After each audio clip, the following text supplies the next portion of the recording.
On a storm-beaten stretch of the Maine coast, a solitary lighthouse keeper thought he was guarding a beam of light until the sea began answering back.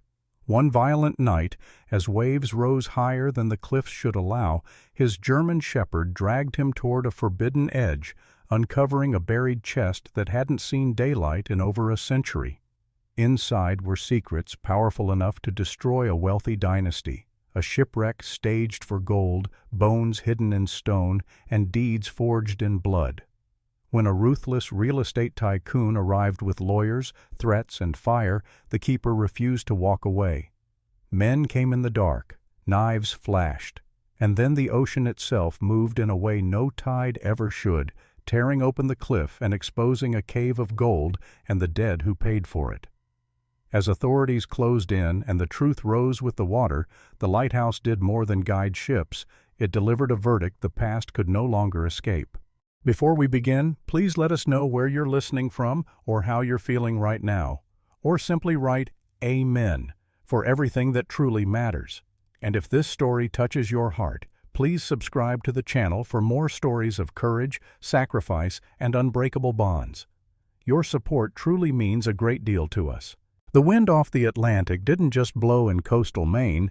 It pressed, it pried, it searched. It came in salt-stung gusts that rattled window panes, worried the seams of old wood, and made the lighthouse on Greyfin Point groan the way an aging ship complains at sea. The tower had stood there long before the modern town learned to love it as a postcard. In winter, nobody called it charming. They called it stubborn, the way they called the man who kept its light burning. Jack Sullivan was 36, lean in a hard, utilitarian way, like a man who carried more hours than meals. His dark hair was cut short and uneven, not a style so much as a habit clippers over the sink when he remembered, then back to work. His eyes were a steady gray-green that rarely widened, rarely softened, and never looked away first.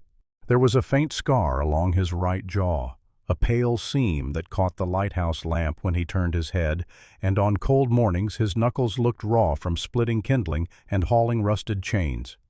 He wore the same faded waxed canvas jacket most days, brown once, now weathered into a patchwork of salt stains and oil-darkened sleeves. Under it, flannel. Under that, a life he didn't explain. He lived in a one-room keeper's cottage tucked below the tower, close enough that the beam from the lantern room washed over his roof at night.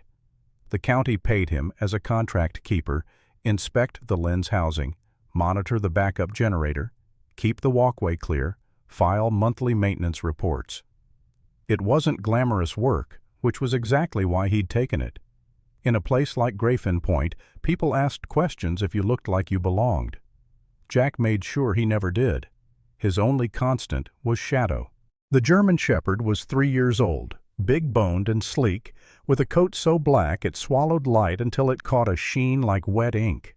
His chest fur had a faint charcoal underlayer, and a small patch of silver hairs flecked his muzzle as if he'd been kissed by frost one too many times.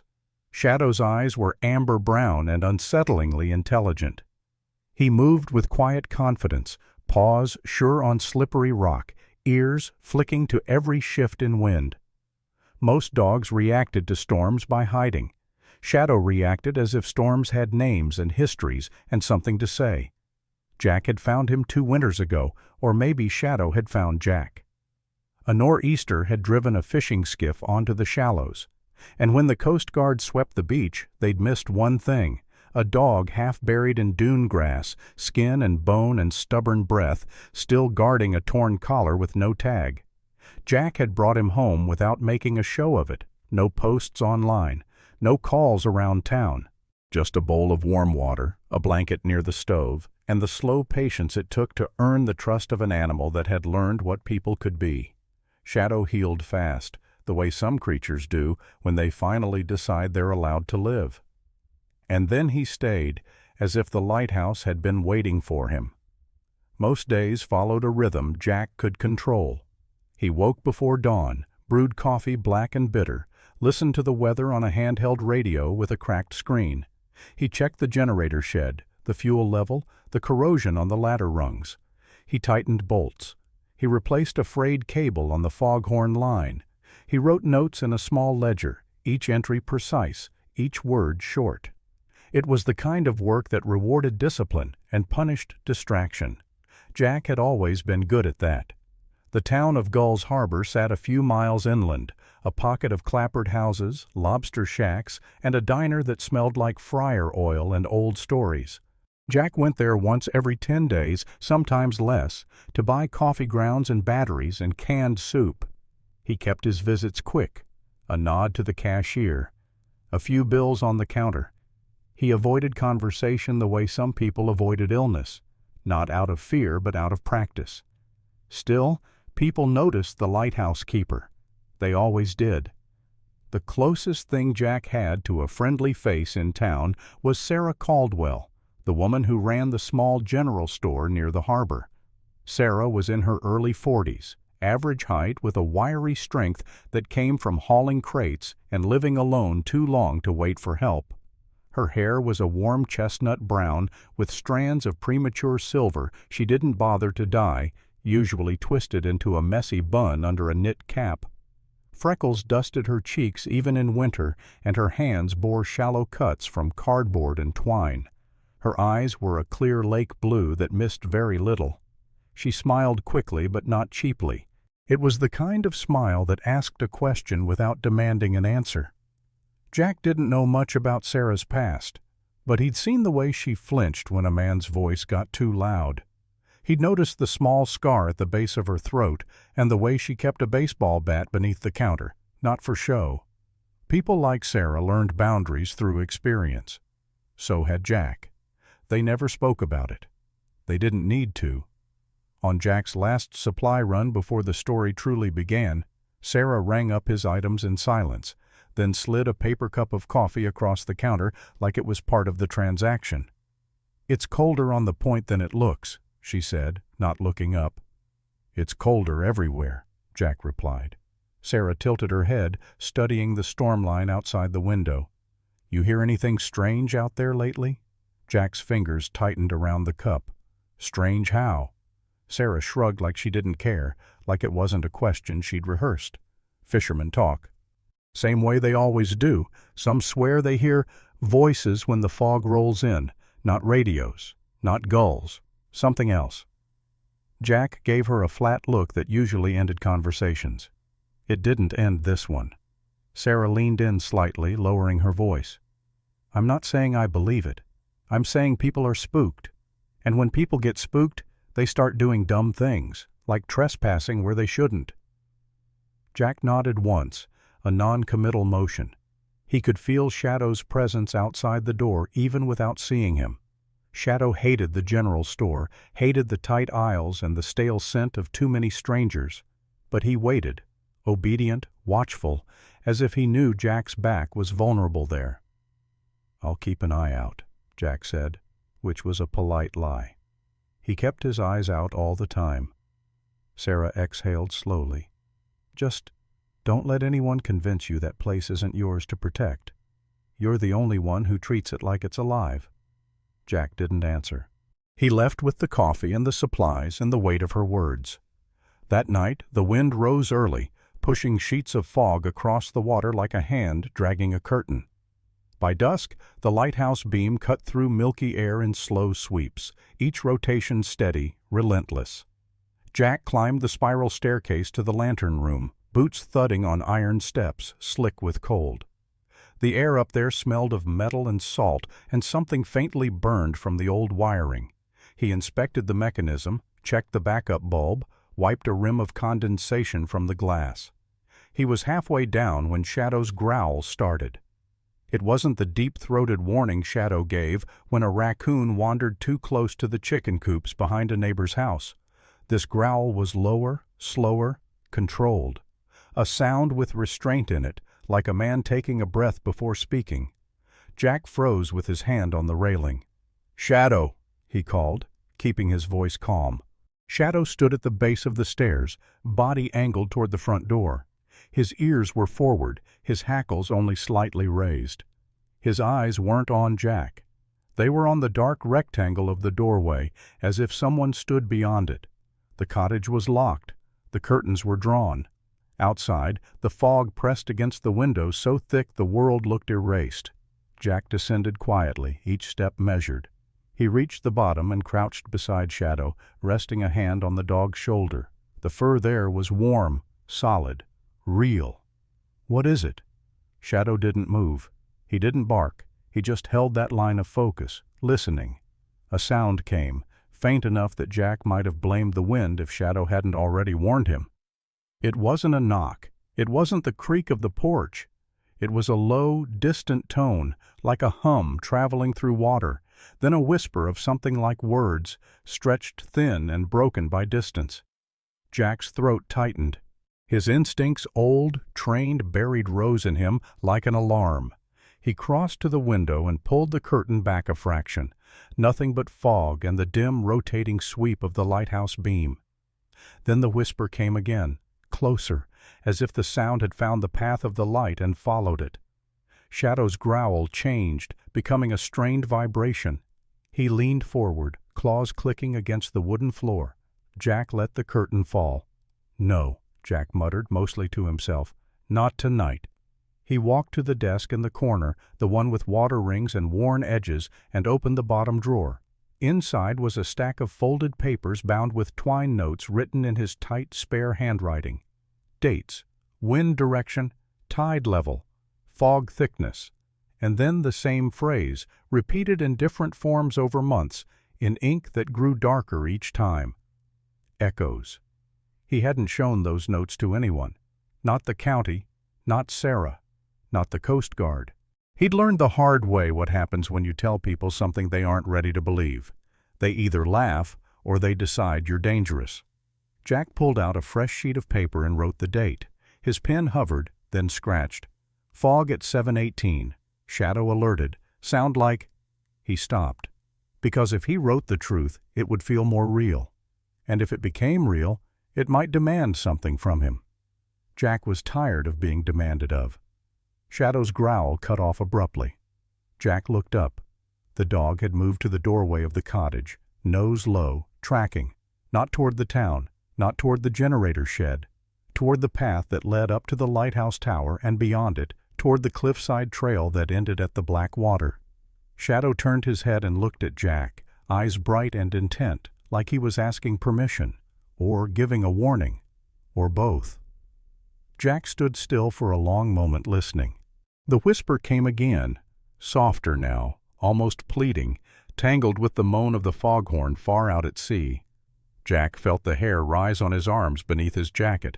He set the pen down as if ending the argument with himself. He grabbed a flashlight, shoved it into his coat pocket, and reached for the leash out of habit. Shadow didn't need it. Shadow never did. But Jack clipped it on anyway, because sometimes the only way to keep your fear from running ahead of you is to hold something steady in your hand. "All right," Jack said, voice low. "Show me."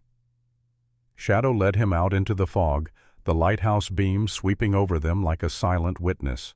The door shut behind them with a soft, final click, and the wind swallowed the sound as if it had never existed at all. Morning broke gray and raw over Grafin Point, the kind of dawn that didn't feel new so much as unfinished.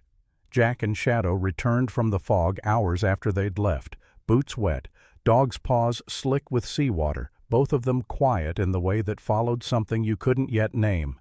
Whatever had whispered through the fog the night before had vanished with the tide, leaving only a tension that sat under Jack's skin like a splinter. He didn't write anything in the ledger that morning. He couldn't decide which part of the night scared him more, the sound itself, or the fact that Shadow had seemed to know exactly where it wanted Jack to go. The day unfolded without ceremony.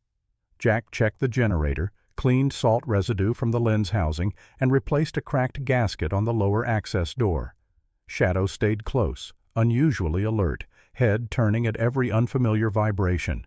By late morning, the wind shifted offshore and the fog thinned, revealing the cliff path in hard, unforgiving detail. That was when the vehicles arrived. They didn't belong there. Even before Jack saw them clearly, he felt it. The sound was wrong tires too smooth for the gravel road, engines tuned for highways, not rutted coastal tracks. 3 SUVs rolled into the small clearing below the lighthouse, glossy black shapes against the pale rock. The lead vehicle stopped with deliberate precision, as if someone had rehearsed the angle. Shadow's body stiffened, a low warning sound built in his chest. Jack stepped forward, positioning himself between the vehicles and the path up to the tower. He rested one hand casually on Shadow's collar, not restraining him, just grounding them both. The first man out of the lead SUV moved like he expected the world to make room for him. Logan Pierce was in his early 40s, tall and broad-shouldered, with carefully maintained stubble that framed a sharp jaw and a mouth that smiled too easily. His hair was dark blonde, combed back in a style meant to suggest effortlessness, and his eyes were a cold, calculating blue that never quite matched the warmth of his expression. He wore an expensive wool coat that looked out of place in the salt air, and his shoes were polished to a mirror shine, unsuited for the ground beneath his feet. Logan Pierce looked like a man who believed inconvenience was a personal insult. Behind him emerged a woman in her late 30s, slim and angular, with straight black hair cut into a severe bob. Her posture was immaculate, her suit conservative and perfectly fitted. This was Evelyn Hart, Logan's attorney. She carried a leather portfolio against her chest like a shield and observed Jack with the distant appraisal of someone measuring risk, not people. Her eyes flicked briefly to Shadow, then away, as if making a mental note. 2 more men lingered near the other vehicles. They were built heavy and functional, wearing windbreakers and boots that suggested private security rather than tourists. One was bald with a thick neck and a nose that had been broken more than once. The other had sandy hair, a thin mustache, and restless hands that never strayed far from his jacket pockets. Neither smiled. Logan spread his hands in a gesture that pretended to be friendly. "Jack Sullivan," he said, voice smooth, practiced. "Finally good to meet you in person." Jack didn't offer his hand. "You're on county land." Logan's smile didn't falter. "For now." Evelyn Hart stepped forward, opening her portfolio. "Mr. Sullivan, I represent Mr. Pierce. We're here regarding the transfer of ownership for this property and its surrounding acreage. The county has agreed in principle to sell." Jack felt a familiar tightening behind his eyes. "The lighthouse is protected." Logan chuckled softly, shaking his head like Jack had told a joke that didn't quite land. "Protected structures get repurposed all the time. Preservation doesn't mean stagnation. We're talking about restoration, investment, jobs for the town." Shadow growled, louder now, his body angled toward Logan. Logan glanced down at the dog, his eyes narrowing just a fraction before the smile returned. "Beautiful animal," he said, "but you should keep him on a shorter leash." "People get nervous." Jack's voice stayed flat. "He's doing his job." Logan's gaze lifted, drifting past Jack to the base of the lighthouse. It lingered there a beat too long, tracing the uneven rock, the scars where stone met sea. Jack noticed it. He always noticed things like that. "I'm sure you're aware," Evelyn continued, "that your current contract is subject to termination upon transfer of ownership. You'll receive notice within 30 days. Jack met her eyes. "And if I don't leave?" Logan sighed theatrically, slipping his hands into his coat pockets. "Then it gets messy. Litigation, trespass issues. You don't strike me as someone who enjoys paperwork." Jack thought of the ledger in his desk, of the notes he'd never shown anyone. "You're not buying this place," he said. Logan's smile sharpened. "Everyone has a price, Jack. Some people just don't know theirs yet." The visit ended as abruptly as it began. Logan offered a final nod, Evelyn snapped her portfolio shut, and the SUVs rolled back down the road, leaving ruts in the gravel and a silence that felt heavier than before. Shadow watched them go until they disappeared beyond the bend, his ears pinned back. The rest of the day passed in fragments. Jack couldn't shake the sense of being measured, mapped. He repaired a loose handrail twice, hands moving on autopilot. When he finally headed into town for fuel additives, Sarah was waiting. She noticed his face the moment he walked into the store. "You look like someone kicked a hornet's nest," she said, setting aside a crate of canned goods. Jack leaned against the counter. Company came to the point. Sarah's mouth tightened. Let me guess. Expensive cars. Cheap manners. Logan Pierce had already been there then. That tracked. They want the land. Sarah let out a humorless laugh. They always do. Pierce has been circling the coast for years, buys up history, calls it progress. She hesitated, lowering her voice. My father worked on a dock renovation Pierce funded. Safety corners cut, 2 men injured, one never came back to work the same. Jack studied her face, the controlled anger beneath the calm. Why does he want the lighthouse? Sarah shook her head. He says it's about tourism, but people who grew up here know better. There are stories about what's under that rock, about things that went missing a long time ago. Jack felt the echo of the whisper from the night before curl through his chest. Stories don't buy resorts. No, Sarah said, but secrets do. That night, the wind returned with teeth. Jack woke to the sound of glass shattering. Smoke filled the cottage in a choking wave, acrid and hot. Shadow barked once, sharp and urgent, then lunged for the door. Jack grabbed his jacket and flashlight, coughing, eyes burning. Flames licked up the far wall, climbing fast, too fast. This wasn't an accident. They burst into the rain just as the roof caught, fire roaring up into the dark like a signal flare. Jack dragged Shadow back, heart hammering, water soaking through his boots. He stood there helplessly, watching the only home he'd allowed himself to have burned down to its bones. From the cliff above, the lighthouse beam swept over the scene, indifferent and steady. Jack didn't scream. He didn't cry. He just watched, rain mixing with soot on his face, understanding with brutal clarity that Logan Pierce hadn't come to negotiate. He'd come to erase obstacles. And Jack, standing alone with the dog in a burning past, had just been marked as one. Shadow pressed against his leg, eyes reflecting the firelight, growling softly toward the darkness beyond the clearing, as if daring whatever had started this to show itself again. Somewhere offshore, thunder rolled low and distant, and Jack realized that whatever had whispered to him in the fog was no longer waiting quietly. It was moving, and it had just drawn first blood. The storm announced itself long before it arrived. The barometer in Jack's pocket dropped steadily through the afternoon, the needle sinking with the kind of patience that only meant one thing in coastal Maine. A nor'easter was building offshore, feeding on cold Atlantic water and dragging wind toward land like a living thing with hunger. By dusk, the sky had turned the color of bruised steel, and the lighthouse beam cut through sheets of mist that thickened by the minute. Jack had salvaged what little he could from the ruins of the keeper's cottage earlier that day. A scorched backpack, his ledger, edges blackened but legible. The desk drawer, somehow spared, still holding the twine-bound notes he had never shared. He'd moved what remained into the lower service room of the lighthouse, a concrete space that smelled of oil and damp stone. It wasn't home, but it was shelter.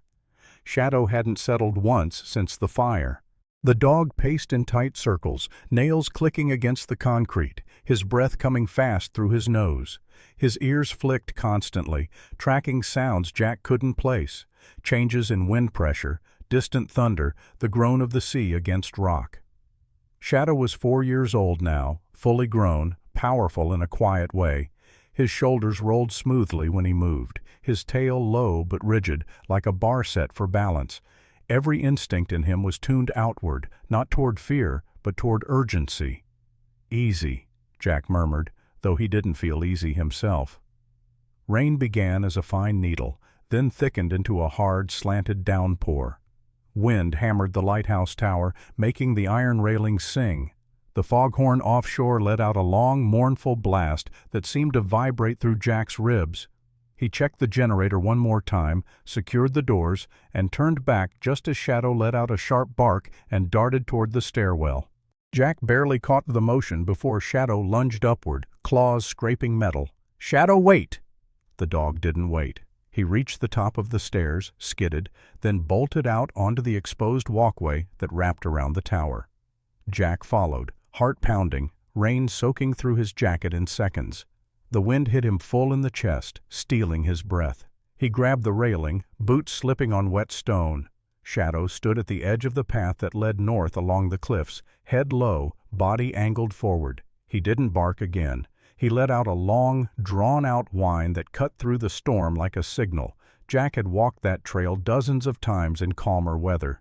In a nor'easter, it was suicidal. The path narrowed to a ribbon of mud and rock, dropping off sharply into black water churned white by waves below. Jack shook his head. Not now. Shadow turned and seized the hem of Jack's jacket in his teeth. Not a bite. A pull. Jack froze. Shadow's eyes locked onto his, intense and unblinking, amber irises bright even in the storm dark. There was no panic there. Only insistence. "Damn it!" Jack breathed. He clipped the leash on out of reflex, though it immediately went taut as Shadow surged forward. Together they stepped onto the trail, rain stinging Jack's face, wind howling so loud it swallowed thought. Each step was deliberate, measured. Jack kept one hand on the leash, the other skimming the rock wall for balance. Shadow led with certainty, never hesitating, never glancing back. They reached a section of cliff Jack rarely visited, where the rock face bowed inward, forming a shallow shelf shielded slightly from the wind. Shadow stopped abruptly and began to dig. Mud and stone flew. Shadow worked with ferocious focus, front paws tearing into the ground as if he'd rehearsed the motion 1,000 times. Jack shouted over the wind, "Shadow, what are you?" The dog didn't slow. Jack dropped to his knees, bracing himself, and helped, fingers numb as he clawed at soaked earth. Something solid resisted beneath the mud. Wood, soft, rotten, but unmistakable. Jack's breath hitched. He cleared more dirt, revealing the curved edge of a lid reinforced with corroded iron bands. A chest, old, buried deliberately. A wave slammed into the rocks below, sending spray high enough to sting Jack's face. He wedged his shoulder against the cliff and pried the lid open. It gave with a groan, releasing the smell of salt, mold, and time. Inside lay a jumble of waterlogged papers wrapped in oilcloth, a leather-bound book swollen from age, and several smaller parcels tied with twine that had nearly dissolved. Jack's hands trembled as he lifted the book free. The leather cracked beneath his fingers, the spine etched with faint gold lettering barely legible. Captain E. Whitmore, 1880. Jack swallowed hard. Shadow stood guard at the edge of the shelf, body positioned between Jack and the drop, ears pinned back against the wind. He didn't look at the chest again. His work was done. Jack opened the journal, shielding it from the rain with his body. The pages were brittle but readable, ink faded yet stubborn. The entries began like any ship's log coordinates, cargo manifests, weather notes. Then the tone shifted, mentions of dissent among the crew, a plan whispered below deck, and finally a confession written in a hand that shook even on the page. Whitmore described how a faction of his own men had plotted to wreck the ship against the rocks near Grafin Point, staging it as a storm accident. The cargo, gold bullion intended for a coastal trading company. Survivors would split the spoils, the dead would keep the secret. But the journal went further. Tucked among the pages were folded documents, deeds, claims, signatures, showing how land along the coast had been quietly transferred in the aftermath, sold under false pretenses to families who never knew the truth. One name appeared more than once, stamped and signed across multiple pages. Pierce. Jack felt a chill that had nothing to do with the storm. This wasn't folklore. This wasn't treasure hunting. It was a crime layered over generations, buried not just in rock, but in silence. Thunder cracked overhead, close enough to rattle Jack's teeth. Shadow barked once, sharp and warning. Jack snapped the chest shut, heart racing. The storm was worsening, and they were exposed. Then Jack felt it, a deep vibration through the stone beneath his knees, as if the cliff itself had exhaled.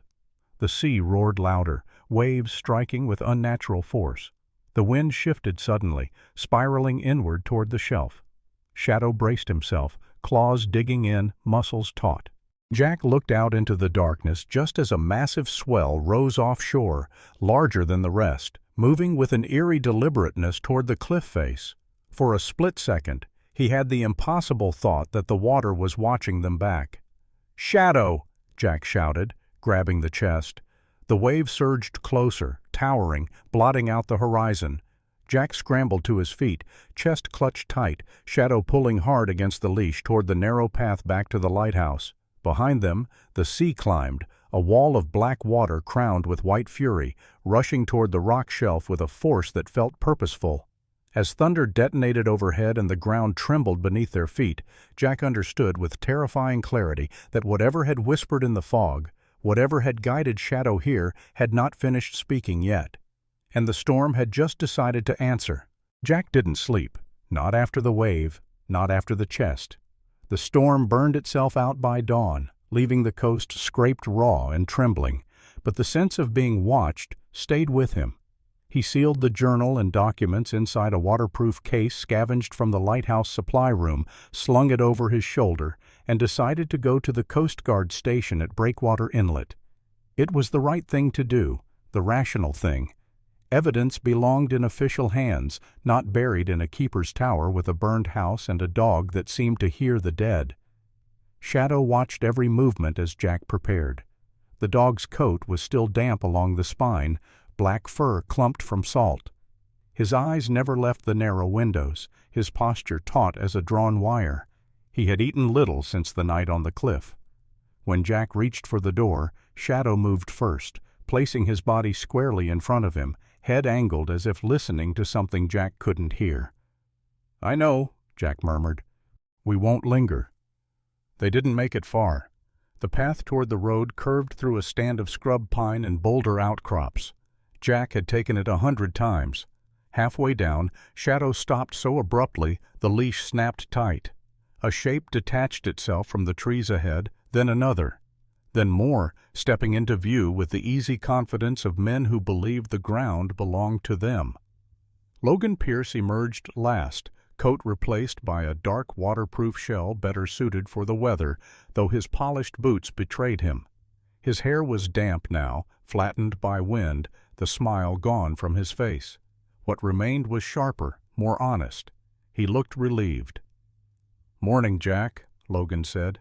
"You're early." Jack's hand tightened on the strap of the case. "Get out of my way." Logan lifted a hand and 2 men spread wider, blocking the path back to the lighthouse as well. They were the same security muscle from before. One bald, thick-necked, jaw clenched as if chewing an argument. The other leaner, mustached, eyes darting with impatient energy. A third man stood slightly apart, older, with a gray beard cropped close and a face weathered by years of work that didn't ask permission. His eyes were flat, assessing. He wore a wool cap pulled low and gloves without fingertips. This one, Jack knew, was the kind of man who made decisions permanent. Logan glanced at Shadow, who stood rigid, shoulders squared, teeth bared just enough to promise consequences. "Still letting the dog think he's in charge," Logan said mildly. "That's a mistake." "You burned my house," Jack said. He kept his voice level, though the memory flared hot in his chest. Logan shrugged. "Accidents happen, especially in places that don't belong to anyone anymore." "They don't belong to you?" Jack said. Logan stepped closer, rain dripping from the edge of his hood. "You found something. We both know that. The question is whether you hand it over and walk away, or whether this place finishes what it started last night." The older man shifted his weight. The mustached one flexed his fingers. Shadow growled low, a sound that vibrated through Jack's legs. Jack backed up slowly, angling toward the lighthouse grounds. He needed space. He needed height. He needed time. Logan followed, patient, his men closing in like a net. They reached the open rock near the tower, waves still slamming below, the sea darker than it should have been under a clearing sky. The water looked wrong too still between strikes, as if holding its breath. "Give me the case," Logan said softly. "You don't want this to get ugly." Jack took one more step back, boot slipping on wet stone. "You're afraid of what's inside." Logan's eyes flicked, just for a second, toward the cliff face where the shelf had collapsed. "I'm afraid of loose ends." Shadow lunged. The dog hit the mustached man first, knocking him sideways with a force that sent both of them skidding. The bald man shouted, rushing forward, but Jack was already moving, swinging the case up and smashing it into the man's jaw. Pain shot up Jack's arm, but the man went down hard. The older bearded man advanced, knife flashing briefly in his hand. Jack stumbled, rain slicking the stone beneath his feet. Shadow broke free, blood on his muzzle, and threw himself between Jack and the blade, teeth snapping inches from the man's wrist. "Enough!" Logan shouted, but his voice was lost as the sea changed. It wasn't gradual. The water didn't rise the way tides did. It drew back, exposing black rock and kelp, the surface smoothing into a dark mirror. The air pressure shifted so fast Jack's ears popped. Shadow froze, ears pinned, body low. The wave came without warning, a massive wall of water surging toward the headland with a force that didn't match wind or weather. It moved with purpose, curving inward, funneled toward the narrow point where Logan's men stood. "Move!" someone screamed. The first impact lifted two of the men clean off their feet, carrying them over the edge in a tangle of limbs and shouts that cut off abruptly as they vanished into white foam. The older man staggered, grabbing for purchase, but the ground beneath him gave way. The cliff cracked with a sound like splitting bone. Rock collapsed outward, revealing a dark opening behind it, an arched mouth of stone hidden for centuries, yawning wide as the sea poured past. Inside, Jack glimpsed something pale and angular amid glints of dull yellow. Bones. Gold. The truth laid bare in an instant. Logan fell to his knees, clawing at the rock, screaming in a voice stripped of control. Jack grabbed Shadow and rolled away as another surge slammed into the exposed stone, water roaring through the opening like a release. Silence followed, broken only by the retreating hiss of the sea. Logan lay on the rock, soaked, staring at the cave with something like terror on his face. He looked smaller now, his certainty washed away. In the distance, a horn sounded, sharp, official. Red and blue lights flickered through the mist along the road. The Coast Guard was coming. Jack stood, chest heaving, Shadow pressed tight against his leg, eyes fixed on the cave as if listening to voices finally at rest. Jack knew this wasn't over. Not yet. The evidence in his hands, the cave at his feet, the man on his knees behind him, everything was exposed now. And somewhere in the dark water beyond the point, something stirred again.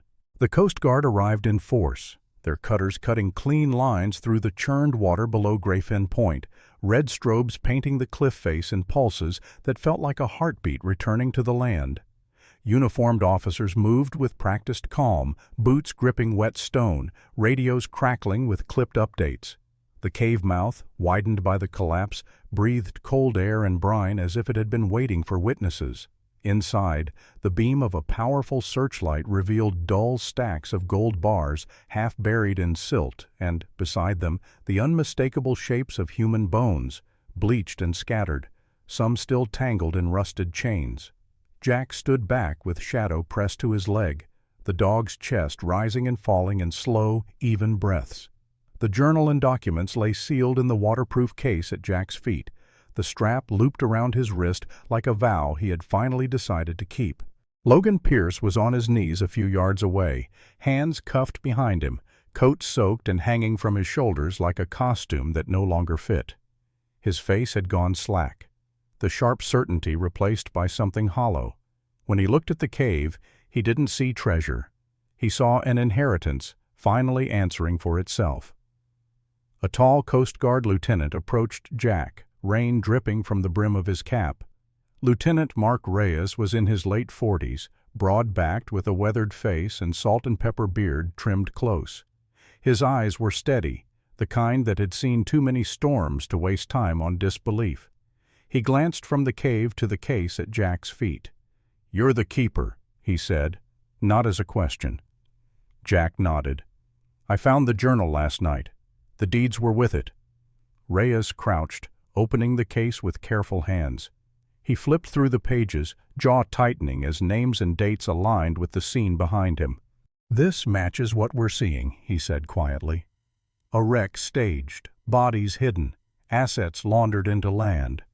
He closed the case and looked up at Jack. "You did the right thing bringing this forward." Logan laughed once, brittle and sharp. "You think that paper changes anything?" he snapped. "My family—" Reyes cut him off without raising his voice. "Your family will answer to a court," he said. "Today." Local police arrived moments later, the flashing blue slicing through the gray morning. Chief Ellen Price stepped out of the lead cruiser, a compact woman in her early 50s with iron-gray hair pulled into a low ponytail. Her posture was straight, her gaze unflinching. Years ago, a dockside accident had taken her brother's leg. Since then, she'd learned to read the sea with suspicion. She took in the cave, the gold, the bones, and Logan in cuffs with a single sweep of her eyes. "Secure the area," she ordered. "Photograph everything. No one leaves until it's cataloged." As the operation unfolded, the lighthouse stood watch. Jack climbed the spiral stairs one last time that morning, Shadow pacing behind him. He checked the lens, wiped the glass, and brought the light to full power. When it ignited, the beam cut cleanly across the water, steady and uncompromising. Below, officers paused, glancing up. The light didn't belong to anyone now. Not to the county, not to a family name, not to a deal. It belonged to the truth.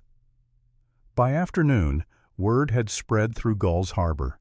Sarah Caldwell arrived with a thermos and a face pail from the news. She stood near the perimeter tape, chestnut hair escaping her knit cap, freckles stark against rain-chilled skin. When she saw Jack, she didn't smile. She nodded, once, with something like relief. "They're saying the deeds go back more than a century," she said softly. "People thought their grandparents sold cheap. Turns out they were lied to." Jack looked at the cave again. "The sea remembers," he said. Shadow stood beside him, ears relaxed for the first time in days. The dog's gaze followed the beam as it swept, then settled on the horizon. He didn't growl. He didn't strain. It was as if the current that had pulled at him since the fog night had finally loosened its grip. The investigation took weeks. The gold was seized. The bones were identified where possible, names restored to records long scrubbed clean. The journal's ink held. The deeds cut deep. Logan Pierce's smile never returned to his face on the courthouse steps, and when he was led inside, the wind off the Atlantic rattled the doors like applause that wasn't for him. Jack declined interviews. He gave statements when required, signed what needed signing, and returned to the routines that had steadied him before the storm. Only this time, the routines had a future attached to them. With the gold placed in a court-managed trust and the land's ownership clarified, Jack worked with the county and local families to establish a marine conservation center at Grafin Point 1 that would study the changing currents, protect the nesting grounds along the cliffs, and tell the truth about what had been taken and returned. He insisted the lighthouse remain operational, its keeper not a tenant, but a steward. On the night the center's charter was approved, Jack stood on the walkway with Sarah and Shadow. The sky was clear, the stars sharp as pins. Sarah's eyes reflected the beam as it swept. "You could have left," she said, "after the fire, after everything." Jack watched the light complete its arc.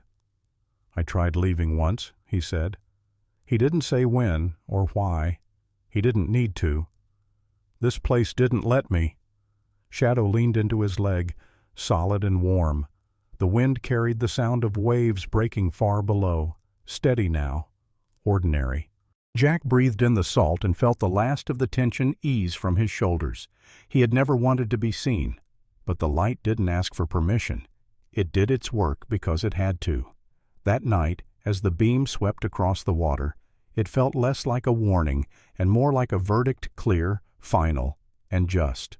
Shadow stood at the rail, eyes calm, the sea quieting before him. And for the first time since Jack had come to Grafin Point, the lighthouse did not seem lonely at all.